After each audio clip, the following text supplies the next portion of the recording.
Furthermore, these prohibitions have inadvertently driven some patrons towards less regulated drinking environments, such as house parties or unregulated social gatherings, or encouraged pre-gaming at home before venturing out, further diminishing overall revenue for legitimate bars. This shift raises questions about the effectiveness of the bans in achieving their stated public health goals, as consumption may simply be displaced rather than reduced in a controlled environment. The very act of socializing over a discounted drink, a deeply ingrained American custom, has been curtailed, thereby eroding the distinctive and communal experience that bars have historically provided. This shift not only impacts the economic viability of bars, but also alters the cultural landscape of social engagement, pushing individuals towards isolated or less regulated drinking habits. While some policymakers staunchly contend that these prohibitions have led to a reduction in alcohol-related incidents, the economic devastation wrought upon an industry already grappling with escalating operational costs, evolving consumer behaviors, and the lingering effects of global economic instability cannot be overstated. The once vibrant happy hour, a symbol of camaraderie, relaxation, and affordable indulgence, has been reduced to a mere vestige of its former self, its spirit dimmed by legislative decree. The argument that these bans contribute to public welfare is increasingly being countered by the tangible harm to local businesses and the potential for increased, less regulated alcohol consumption elsewhere. In an age, the bar industry continues to grapple with the profound implications of these legislative decisions. A growing chorus of voices is calling for a comprehensive reevaluation of these policies.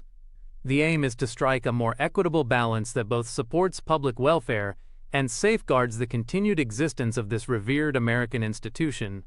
This reevaluation necessitates a thorough analysis of actual public health outcomes versus economic damage, and a consideration of alternative strategies that could promote responsible consumption without decimating an entire industry.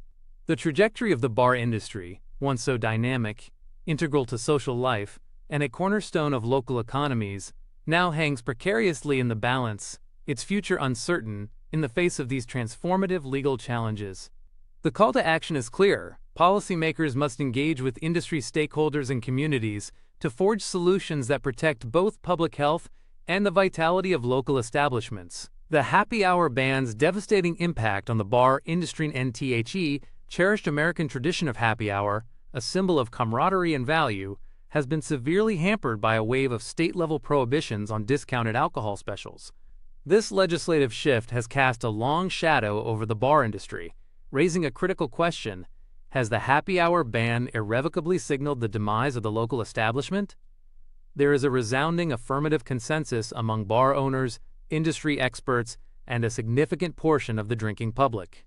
While the stated motivations for these prohibitions often cite public health and responsible consumption, the economic fallout for bars has been nothing short of catastrophic.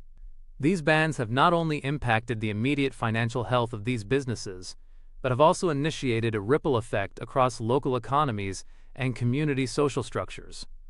Before these bans, happy hour was an indispensable engine for driving customer traffic, particularly during otherwise sluggish off-peak hours. It served as a powerful enticement, drawing in patrons seeking value and frequently encouraging them to extend their stay beyond the discounted period. This extended patronage often translated into full-price drink and food sales, significantly boosting overall revenue. As the owner of the tap room, a representative establishment, lamented, "Happy hour was fundamental to our business. It attracted customers after work, and once present, they frequently remained for dinner.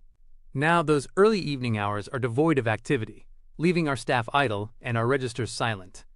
This sentiment is echoed across the industry, with many proprietors reporting a substantial decline in early evening revenue, which traditionally subsidized operational costs during slower periods. The ripple effects of these bans have been extensive and devastating. Smaller, independent bars, which often relied heavily on happy hour promotions to compete with larger, more established chains, have been disproportionately affected. Many have been forced to close their doors permanently, leading to widespread job losses and a palpable deterioration in the social fabric of local communities. The absence of these once vibrant establishments has created a void that is proving incredibly challenging to fill, leaving communities feeling less connected and offering fewer options for social interaction. These closures represent not just the loss of a business but the erasure of community hubs where friendships were forged, celebrations were held, and local culture thrived. The economic impact extends beyond direct job losses, affecting suppliers, local musicians, and other ancillary businesses that depended on a thriving bar scene